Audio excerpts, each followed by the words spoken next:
Halo semuanya, selamat datang di channel yang tidak layak untuk dihina ini. Sebelum kita mulai, atur posisi santainya, seruput kopinya, dan mari kita berkhayal.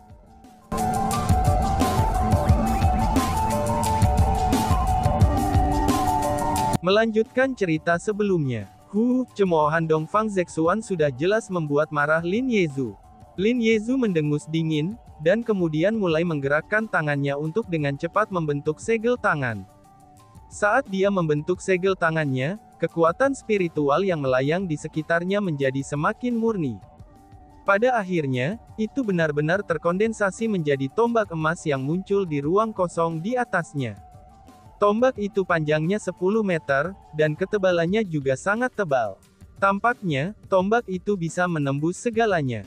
Kekuatan yang terkandung di dalam tombak ini, itu juga sudah jelas tidak kalah dengan keterampilan mortal tabu marsial. Melihat tombak emas yang telah dibentuk Lin Yezu, banyak murid World Spiritis Alliance mulai bersorak. Bahkan orang-orang yang duduk di panggung penonton seperti Master Aliansi World Spiritis Alliance, dan para tetua World Spiritis Secret Assembly, mereka menganggukkan kepala dengan puas. Mereka semua bisa mengatakan bahwa, tombak emas yang telah dibentuk Lin Yezu dengan kekuatan spiritualnya sudah sangat luar biasa. Itu adalah teknik tingkat yang sangat tinggi, dan bukan sesuatu yang bisa dilakukan oleh siapa saja. Pergi! Tiba-tiba, Lin Yezu berteriak. Dia mengarahkan jarinya ke arah Dongfang Zexuan, dan tombak emasnya menciptakan ledakan sonik saat ditembakkan secara eksplosif ke arah Dongfang Zexuan. Wush! Dentang! Tombak itu bertabrakan dengan perisai formasi, dan menghasilkan suara logam yang bertabrakan dengan logam. Namun setelah suara keras itu terdengar, kulit orang-orang dari World Spiritis Alliance berubah pucat.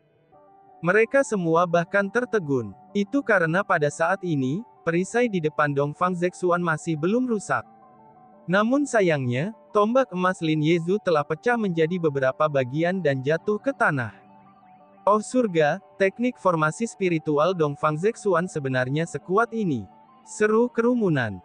Pada saat ini, semua orang dari World Spiritis Alliance merasa bahwa situasinya menjadi buruk. Tampaknya, mereka semua meremehkan lawan mereka dari klan Kekaisaran Dongfang ini. Sekarang giliranku, ucap Dongfang Zexuan. Tepat pada saat ini ketika kerumunan masih terkejut, Dongfang Zexuan mengulurkan tangan kanannya, dan mulai memelintirnya. Di bawah kendali jarinya, perisai besar di depannya benar-benar mulai larut menjadi gas. Selanjutnya pada saat ini, gas itu dengan cepat mengalir ke tubuh Lin Yezu. Adegan ini sekali lagi mengejutkan orang-orang dari World Spiritis Alliance. Sebagai spiritualis dunia, mereka semua tahu bahwa bentuk padat adalah bentuk terkuat untuk teknik formasi spiritual, sedangkan bentuk gasnya adalah yang terlemah. Perisai Dongfang Zexuan ini sudah jelas dalam bentuk padat. Namun meski begitu, dia benar-benar mengubahnya menjadi bentuk gas, dan melemahkan kekuatan spiritualnya sebelum menyerang Lin Yezu dengan itu. Apa artinya ini? Ini berarti bahwa, Dongfang Zexuan sangat memandang rendah Lin Yezu. Dia membenci Lin Yezu begitu banyak, sehingga dia benar-benar melemahkan kekuatan spiritualnya sendiri sebelum melepaskannya untuk menyerangnya. Kamu berani meremehkanku, teriak Lin Yezu. Dipandang rendah hingga sedemikian rupa, itu menyebabkan Lin Yezu menjadi sangat marah. Dia mengerahkan semua kekuatannya, dan memadatkan 3 lapis dinding pembinaan formasi di hadapannya. Masing-masing dari setiap dinding pembentukan formasi itu sangat kuat dan kokoh. Lin Yezu mempertaruhkan seluruh pertahanannya tanpa menahan apapun. Dia berencana untuk menggunakan kesempatan ini untuk membuktikan dirinya, yaitu membuktikan bahwa reputasinya sebagai murid nomor 1 World Spiritis Alliance memang layak. Dan, boom, menjerit. Namun setelah ledakan keras terdengar, semua orang mendengar suara teriakan. Tidak hanya ketiga dinding formasi yang dibuat Lin Yezu dihancurkan dalam sekejap, bahkan Lin Yezu sendiri terpengaruh setelahnya. Dia terlempar ke belakang beberapa meter, sebelum akhirnya bisa menstabilkan dirinya. Meskipun Lin Yezu tidak menerima cedera serius, tapi dia akhirnya menerima luka dangkal. Maka dengan begitu, hasil pertandingan ini telah ditentukan. Ini, Pada saat ini, dari platform penonton, eselon atas dari World Spiritis Alliance semuanya terlihat bodoh. Mereka tidak pernah membayangkan bahwa Lin Yezu akan dikalahkan, dan bahkan dia dikalahkan dengan sangat mudah. Sedangkan untuk para murid dari World Spiritis Alliance, pola pikir mereka bahkan menjadi lebih rumit. Mereka semua telah menerima kejutan hebat untuk ego mereka. Mereka yang percaya bahwa mereka tidak tertandingi dalam teknik formasi spiritual, dan mereka menerima tamparan keras ke wajah mereka oleh seseorang yang bukan dari World Spiritis Alliance. Tamparan ke wajah itu begitu menyakitkan, sehingga bahkan jiwa mereka mulai menggigil. Namun jika dibandingkan dengan murid laki-laki, keadaan murid perempuan jauh lebih baik. Bahkan ada murid perempuan yang berpura-pura sedih, tetapi sebenarnya memancarkan ekspresi kekaguman di mata mereka. Itu karena, mereka telah terpesona oleh kekuatan absolut Dongfang Zexuan. Meskipun mereka adalah bagian dari World Spiritis Alliance, dan meskipun mereka adalah musuh bersama Dongfang Zexuan, tapi jika Dongfang Zexuan bersedia, maka para murid perempuan ini akan mengesampingkan semua yang mereka miliki saat ini untuk bergegas ke pelukan Dongfang Zexuan. Bahkan jika mereka menjadi pelayan, mereka masih bersedia untuk melakukannya. Ini adalah pesona daru pria yang lebih kuat. Bagi sebagian pria, mereka akan mencoba segala cara untuk mendapatkan cinta seorang wanita. Namun sayangnya, mereka bahkan tidak akan bisa menggerakkan hati para wanita itu sedikitpun. Namun untuk beberapa pria lain, mereka mampu menyebabkan banyak wanita jatuh cinta pada mereka, dan bahkan menjadi gila pada mereka tanpa melakukan apapun selain mengungkapkan kekuatan mereka. Inilah perbedaannya. Ini tidak ada hubungannya dengan status seseorang, dan juga tidak ada hubungannya dengan penampilan seseorang, serta tidak ada hubungannya dengan karakter seseorang. Tapi itu hanya perbedaan kekuatan. Untuk menyembah dan mengagumi yang kuat, ini adalah sifat wanita. Meskipun mayoritas wanita masih akan tergerak oleh pria yang benar-benar tulus terhadap mereka, dan bahkan mungkin bersama mereka, tapi masih ada sebagian wanita yang akan meremehkan pria yang sebenarnya sepenuh hati terhadap mereka, dan hanya berpikir tentang berpegang teguh pada mereka. Contohnya adalah laki-laki yang kuat sebagai gantinya. Untuk itulah, para wanita itu bahkan rela menyerahkan semua yang mereka miliki. Mereka juga tidak akan berusaha untuk mendapatkan pria-pria itu dengan cara yang adil. Karena saat ini, beberapa dari wanita ini adalah murid dari World Spiritis Alliance. Mereka sudah terpesona oleh kekuatan Dongfang Zexuan. Namun sayangnya bagi mereka, mereka tidak bisa masuk ke mata Dongfang Zexuan. Orang harus tahu bahwa sejak awal, Dongfang Zexuan tidak pernah melihat siapapun di kerumunan dengan matanya sendiri. Hehehe. Pada saat ini, Chu Feng mencibir. Dia merasakan tatapan mengagumi Dongfang Zexuan, dan dia merasa itu sangatlah konyol. Namun pada saat yang sama ketika dia mencibir, dia juga mulai bersukacita. Itu karena bila dibandingkan dengan wanita-wanita ini yang tidak lebih hanya mencari keuntungan pribadi, Chu Feng merasa bahwa wanita yang dia miliki di sisinya sangat luar biasa, dan itu merupakan contoh-contoh kesempurnaan yang luar biasa. Jadi, teknik formasi spiritual dari World Spiritis Alliance hanya setingkat ini saja. Menurut pendapat aku, dunia luar terlalu berlebihan ketika memikirkan kamu semua. Tepat pada saat ini, Dongfang Zexuan berbicara. Kata-katanya itu juga penuh dengan ejekan. Dongfang Zexuan, orang harus tahu kapan harus menjaga profil rendahnya. Dengan seberapa sombong dan bangganya kamu, tidakkah kamu takut bahwa kamu akan menggigit lidahmu sendiri ketika berbicara? Apakah kamu tidak takut dengan pembalasan? Seorang tetua dari Majelis Suci Spiritualis Dunia berkata dengan marah. Senior, bukan karena aku memandang rendah aliansi spiritualis dunia kamu. Tapi aku hanya berbicara kebenaran. Karena bagaimanapun juga, teknik formasi spiritual yang aku alami sejauh ini benar-benar tidak banyak. Jika kamu ingin aku memiliki rasa hormat yang sama sekali baru untuk aliansi spiritualis dunia kamu, maka itu juga bisa dilakukan. Kamu hanya perlu mengirim seorang murid dengan kekuatan yang sebenarnya, itu hanya untuk memperluas pengetahuan aku, kata Dongfang Zexuan. Yakinlah, Kamu akan segera mempelajarinya. Murid World Spiritis Alliance, kami akan memberitahu kamu, apa itu sebenarnya teknik formasi spiritual yang sebenarnya, kata tetua itu. Oh, apakah benar begitu? Kalau begitu, aku benar-benar tidak sabar untuk mengalami apa sebenarnya teknik formasi spiritual sejati ini. Dongfang Zexuan berkata sambil tersenyum.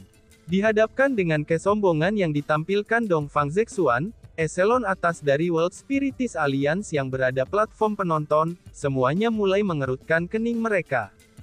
Kurang lebihnya, mereka menjadi marah karena tindakannya. Namun sayangnya, tidak ada yang bisa mereka lakukan selain cemberut. Karena bagaimanapun, ini adalah kompetisi antara anggota generasi muda.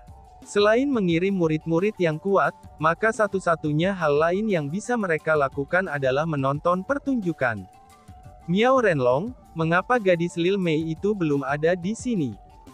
Jika ini akan berlanjut, aliansi spiritualis dunia kita akan benar-benar menjadi batu loncatan Dongfang Zexuan untuk menjadi terkenal. Selain itu, kami akan menjadi bahan tertawaan semua orang, ucap tetua Majelis Suci Spiritualis Dunia itu dengan cemas. Setelah semua, Lin Yezu telah dikalahkan. Selain itu, Lil Mei adalah satu-satunya yang mampu mengalahkan Dongfang Zexuan. Dengan demikian, Lil Mei telah menjadi aspek kunci dari kompetisi ini. Dapat dikatakan bahwa apakah reputasi aliansi spiritualis dunia bisa tetap utuh atau tidak, maka itu akan tergantung pada Lil Mei. Namun pada saat ini, Lil Mei belum menunjukkan dirinya.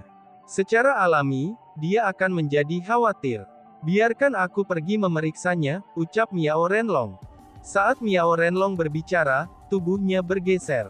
Dia diam-diam meninggalkan platform penonton. Aku juga ikut, ucap Siam Ying. Sima Ying yang duduk di belakang Miao Renlong juga pergi, dan mengejar Miao Renlong. Apakah mereka pergi mencari Lil Mei? Sesuatu yang buruk tidak terjadi kan, ucap Chu Feng. Pengamatan Chu Feng sangat tajam, dan dia telah menemukan apa yang terjadi pada platform penonton. Dia telah memperhatikan bahwa Su Mei tidak ada sejak awal, oleh karena itulah, hanya ada dua kemungkinan mengapa ini terjadi. Kemungkinan pertama adalah bahwa, Su Mei sama sekali tidak ada di World Spiritis Alliance. Karena itulah, dia tidak muncul atau dia akan berdiri untuk memperjuangkan aliansi spiritualis dunia. Adapun kemungkinan yang lain, itu akan menjadi situasi khusus yang terjadi pada Su Mei, yang menyebabkan dia tidak dapat bertarung. Jika ini masalahnya, maka kemungkinan serangan baliknya akan beraksi lagi. Berpikir tentang ini, Chu Feng diam-diam meninggalkan alun-alun, dan melanjutkan untuk terbang menuju kediaman Su Mei. Karena bagaimanapun, Su Mei adalah wanita yang dicintainya. Dengan demikian, Chu Feng lebih khawatir tentang keamanan Su Mei daripada orang lain. Sebenarnya itu seperti yang telah diantisipasi Chu Feng, yaitu efek samping Su Mei telah bereaksi lagi. Pada saat ini, Su Mei sedang duduk bersila di dalam aula istana. Berdiri tak jauh darinya, itu adalah pendeta tangan kiri. Antara Su Mei dan pendeta tangan kiri, itu adalah formasi penyembuhan. Formasi penyembuhan ini dikendalikan oleh pendeta tangan kiri, dan ia terus menyembuhkan Su Mei. Pendeta tangan kiri khawatir bahwa efek samping Su Mei akan bereaksi lagi. Dengan demikian, dia telah tiba di tempatnya pagi-pagi sekali, itu hanya untuk menemaninya kalau ada sesuatu yang terjadi, sehingga dia bisa dengan cepat membantu Su Mei meringankan rasa sakit akibat efek sampingnya, dan melangkah maju untuk bersaing sesudahnya. Namun dia tidak akan pernah membayangkan bahwa, efek samping Su Mei tidak hanya bertindak, mereka bahkan menjadi lebih ganas daripada sebelumnya. Bahkan pendeta tangan kiri saja, dia tidak dapat dengan cepat membantu Su Mei menyingkirkan rasa sakit akibat efek sampingnya. Satu-satunya hal yang bisa dia lakukan adalah, memperlambat efek sampingnya. Saat ini, sudah beberapa waktu sejak pertandingan melawan Kekaisaran Dongfang dimulai. Karena itulah, pendeta tangan kiri juga mulai khawatir. Lagi pula, hasil pertandingan ini memiliki arti besar bagi prestise World Spiritis Alliance mereka. Adapun Su Mei, dia adalah kunci kemenangan dalam kompetisi yang sengit ini. Kalian semua tidak boleh masuk, ucap si penjaga. Pada saat ini, Miao Renlong telah tiba di kediaman Su Mei dengan Sima Ying. Namun mereka terkejut setelah mengetahui bahwa pendeta tangan kiri telah memerintahkan orang untuk menjaga tempat ini yang mencegah siapapun masuk. Selain itu, dua orang yang menjaga tempat ini juga bukan orang biasa. Mereka adalah dua tetua yang kuat dari Majelis Suci Spiritualis Dunia. Bahkan Miao Renlong saja tidak memiliki otoritas di hadapan mereka berdua. Tuan-tuan, apakah Nona Lil Mei ada di sana? Miao Renlong bertanya. Apakah ada yang salah? Mungkinkah bocah aliansi spiritualis dunia tidak dapat menang melawan bocah dari klan kekaisaran Dongfang itu? Di antara dua tetua berwajah hitam itu bertanya dengan dingin. Situasinya saat ini sangat buruk. Kami membutuhkan Nona Lil Mei untuk menyelamatkan nama baik aliansi kita, kata Miao Renlong. Cih, omong kosong. Bukankah mereka bersaing dalam teknik formasi spiritual? Bagaimana bisa kalian semua tidak bisa menang melawan bocah dari klan Dongfang Imperial itu? Sungguh, martabat World Spiritis Alliance kami telah hilang oleh kamu sekumpulan sampah. Setelah mendengar apa yang dikatakan Miao Renlong, tetua itu menjadi sangat marah. Ini, Miao Renlong ditinggalkan dalam situasi yang canggung. Dia tidak tahu bagaimana cara meresponnya. Karena bagaimanapun, ini memang masalah yang sangat memalukan. Namun sayangnya, dia tidak berdaya untuk mengubah apa yang terjadi. Lupakan saja, para muridlah yang mengecewakan. Mengapa kamu menyulitkan Renlong? Tetua penjaga yang lain segera berbicara. Dibandingkan dengan tetua berwajah hitam itu, tetua yang lain sikapnya jauh lebih baik. Selanjutnya, dia menjelaskan kepada Miao Renlong. Lil Mei merasa tidak sehat sekarang. Lord Reverend saat ini sedang menanganinya. Setelah penanganannya selesai, dia akan segera pergi, ucap tetua penjaga itu. Apa yang sebenarnya terjadi pada Nona Lil Mei? Apakah perlu bantuan aku? Miao Renlong bertanya dengan niat baik. Bahkan ketika Yang Mulia Lord tidak dapat membantu, apa yang membuatmu berpikir bahwa kamu bisa? Tetua berwajah hitam itu berbicara dengan jijik. Miao Renlong langsung terdiam. Jika bahkan pendeta tangan kiri tidak dapat mencapai sesuatu, maka tentu saja tidak akan mungkin baginya juga. Namun meski begitu, dia hanya membuat sarannya dengan niat baik. Namun anehnya, tetua berwajah hitam ini benar-benar mencaci makinya hingga sedemikian rupa. Itu benar-benar membuatnya dalam situasi yang sangat canggung. Pada saat ini, Sima Ying yang berdiri di belakang Miao Renlong sedang menggertakkan giginya dengan sangat marah. Jika bukan karena faktanya bahwa tetua berwajah hitam memiliki status yang sangat luar biasa, maka dia sudah pasti akan mengutuknya. Lagi pula, Miao Renlong adalah orang yang paling ia hormati, dan setara dengan kakeknya sendiri. Adapun tetua berwajah hitam ini, kata-katanya benar-benar terlalu ofensif, bahkan begitu ofensifnya sehingga Sima Ying tidak dapat terus mendengarkan. Mungkin aku bisa membantu. Tepat pada saat ini, suara seorang pria tiba-tiba terdengar dari langit. Setelah itu, sesosok makhluk mendarat dari langit dan muncul di hadapan mereka semua. Chu Feng. Ketika mereka melihat Chu Feng, Miao Renlong dan Sima Ying keduanya terkejut dan juga senang. Mereka terkejut karena Chu Feng tiba-tiba saja muncul. Tapi mereka juga senang karena itu adalah Chu Feng. Chu Feng, kamu itu Chu Feng. Ketika mereka melihat Chu Feng, kedua tetua itu mulai dengan hati-hati mengukurnya. Sikap mereka ketika berhadapan dengan Chu Feng sangat berbeda, ketika dibandingkan mereka berhadapan dengan orang lain dari generasi muda. Terutama untuk tetua yang baik hati itu. Tatapan yang dia gunakan untuk memandang Chu Feng dipenuhi dengan apresiasi dan kekaguman. Itu sudah jelas, dia telah mendengar tentang prestasi Chu Feng dan juga tahu betul bahwa, dia adalah seorang jenius yang langka dengan spiritualis dunia Asura. Aku memang Chu Feng, balas Chu Feng.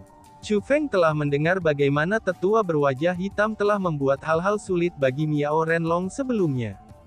Dengan demikian, dia secara otomatis memiliki kesan buruk tentang tetua itu. Karena Chu Feng tidak menyukainya, dia secara alami tidak akan memperlakukannya dengan hormat. Dengan demikian, terlepas dari seberapa besar otoritas yang mereka berdua miliki, Chu Feng tidak mencoba untuk menyanjung atau menjilat mereka. Dan bahkan, dia tidak menunjukkan etiket yang paling sederhana terhadap mereka. Nada yang kamu miliki di sana. Apakah kamu menyiratkan sebelumnya bahwa kamu lebih kuat dari Yang Mulia, dan mampu melakukan sesuatu yang bahkan Yang Mulia tidak bisa lakukan? Tetua berwajah hitam itu mulai mengejek dan menertawakan Chu Feng. Tatapannya juga dipenuhi dengan niat buruk. Aku hanya mengatakan bahwa aku mungkin dapat membantu, dan aku tidak pernah mengatakan bahwa aku yakin bahwa aku akan dapat membantu, jawab Chu Feng. Betapa bagusnya kemungkinan itu. Mengatakan mungkin yang berarti itu mungkin. Wah wah wah, kamu benar-benar sombong dan bangga. Tetua berwajah hitam itu dengan dingin memarahi Chu Feng. Tampaknya dia sudah tidak mampu lagi menanggung sikap Chu Feng yang dengan tidak sopan terhadap seniornya. Biarkan mereka masuk. Namun tepat pada saat ini, suara pendeta tangan kiri terdengar dari aula istana. Kalian semua, masuklah. Mendengar suara itu, tetua yang baim hati tidak ragu lagi, dan segera membuka pintu ke aula istana sehingga Chu Feng dan yang lainnya bisa masuk. Melihat itu, Chu Feng yang ingin melihat Su Mei segera bergegas maju untuk masuk. Adapun Miao Renlong dan Sima Ying, mereka berdua mengikuti di belakang Chu Feng dan masuk juga. Tiba-tiba saja, tetua yang baik hati berpaling ke tetua berwajah hitam dan bertanya. "Heh, mengapa kamu masuk juga?" tanya tetua baik hati. Pada saat ini, tetua berwajah hitam itu sebenarnya mengikuti Chu Feng dan yang lainnya. Aku akan melihat dengan tepat, metode macam apa yang mungkin dimiliki bocah itu, jawab tetua berwajah hitam. Setelah tetua berwajah hitam meninggalkan kata-kata itu, dia mengikuti Chu Feng dan yang lainnya di dalam. Heh, kamu itu sudah hidup selama ribuan tahun. Namun kamu benar-benar masih ingin bersaing dengan seorang anak bocah. Tetua yang baik hati itu mendesah tak berdaya. Setelah itu, dia menutup pintu dan terus berjaga di luar. Dan kemudian, Chu Feng dan yang lainnya terus maju. Segera, mereka tiba di aula istana di mana Su Mei dan pendeta tangan kiri berada. Ketika Chu Feng memasuki aula istana dan melihat Su Mei, dia langsung mulai mengerutkan keningnya, dan merasakan rasa sakit hati yang mendalam. Meskipun Su Mei masih mengenakan jubah hitam yang menutupi penampilan wajahnya, dan menutupi ekspresi rasa sakitnya, tapi Chu Feng dapat membayangkan kulit pucat Su Mei yang pucat dan ekspresinya mengalami rasa sakit yang hebat. Ini, tepatnya apa yang terjadi dengan Nona Lil Mei? Tanya Miao Renlong. Meskipun Miao Renlong tidak tahu apa yang terjadi pada Su Mei, tapi dia dapat mengatakan bahwa situasinya sangat buruk dari penampilan keras pendeta tangan kiri. Lil Mei merasa tidak enak badan. Kamu juga sudah melihat ini sekarang. Namun jangan khawatir, aku bisa menyelesaikan ini. Renlong, kembalilah dulu. Jika orang-orang dari klan Dongfang Imperial menjadi cemas, carilah alasan untuk menunda mereka. Jika itu tidak berhasil, maka izinkan mereka untuk melakukan apapun yang mereka inginkan, kata pendeta tangan kiri. Baiklah tuanku, balas Miao Renlong yang tidak berani menentang perintah pendeta tangan kiri. Segera, dia pun berbalik dan bersiap untuk pergi. Namun pada saat ini, mata Chu Feng tertuju pada Su Mei saat dia berdiri di sana tanpa bergerak dengan ekspresi yang tidak wajar. Ayo pergi. Apa yang masih kamu lihat? Apakah kamu benar-benar berpikir bahwa kamu dapat membantu? Tetua berwajah hitam itu berkata kepada Chu Feng. Bahkan nada suaranya sangat mengolok-olok. Lord Reverend, dapatkah kamu mengizinkan junior mencoba? Tanya Chu Feng. Apa, kamu benar-benar ingin mencoba? Seru tetua berwajah hitam. Mendengar kata-kata Chu Feng, mulut tetua berwajah hitam terbuka lebar dengan syok. Bahkan bukan hanya dia saja, tapi Miao Renlong dan Sima Ying yang telah berencana untuk pergi, seketika saja keduanya menghentikan langkah mereka, dan kemudian menatap Chu Feng dengan tatapan kaget. Dan tiba-tiba saja bersambung. Sekian dan terima kasih banyak. Bye-bye.